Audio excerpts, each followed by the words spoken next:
Love Radio. Love Trip. Kasama ang inyong muy delisyosang ka-love team. Mara Tony. Mara Tony. Ikaw, anong trip mo?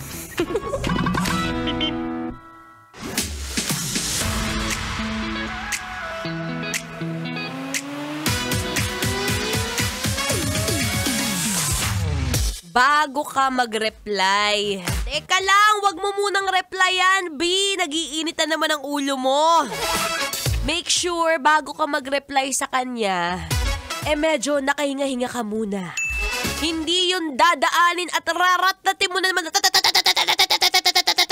Gagalit ka na naman. Puro mura na naman yung mga sinend mo. Non-stop ka na naman dyan.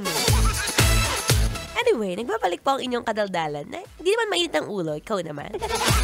Dakadalerang atleta DJ Mara Tony. At syempre, trip natin ngayon na lalo na ngayon, gitna na naman ng linggo kung saan pare-pares tayong nga. O kung hindi naman nga, merong iba, lalo na yung katabi mo. Tingnan mo yung katabi mo mismo. Oo, yan mismo yung klase ng tao ng ubod ng sipag at ubod na ng baho ng kilikili. Tingnan mo yung kilikili. Amin mo, di ba? Teka, may sipon pa ako. Namoy mo? Di ba may something?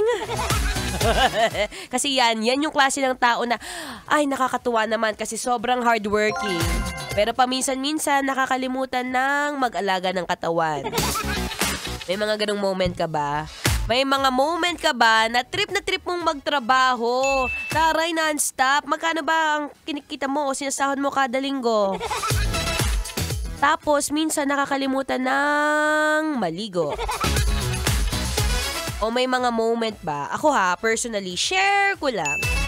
Minsan nare-realize ko, ako pala yung klase ng tao na bukod lang sa takbuhan, na mabilis tumakbo, yung ginagawa ko rin talaga, ang bilis. Ang bilis ng facing.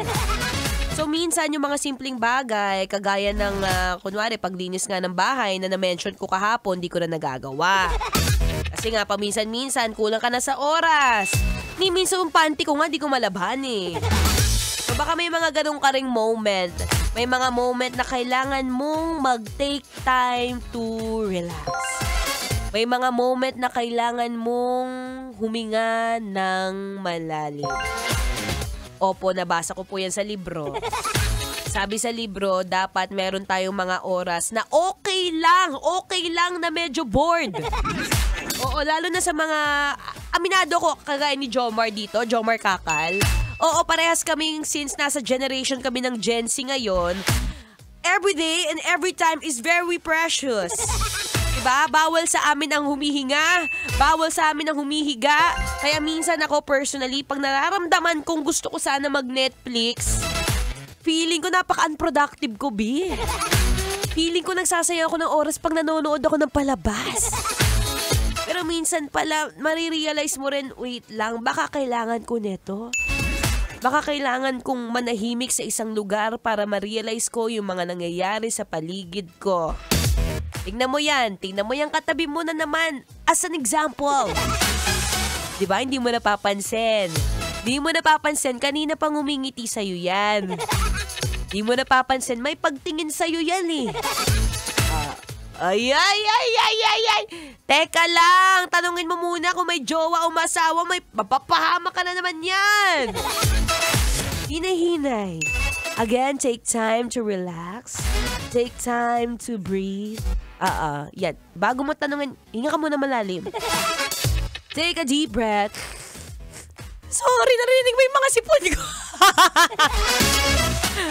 Sorry.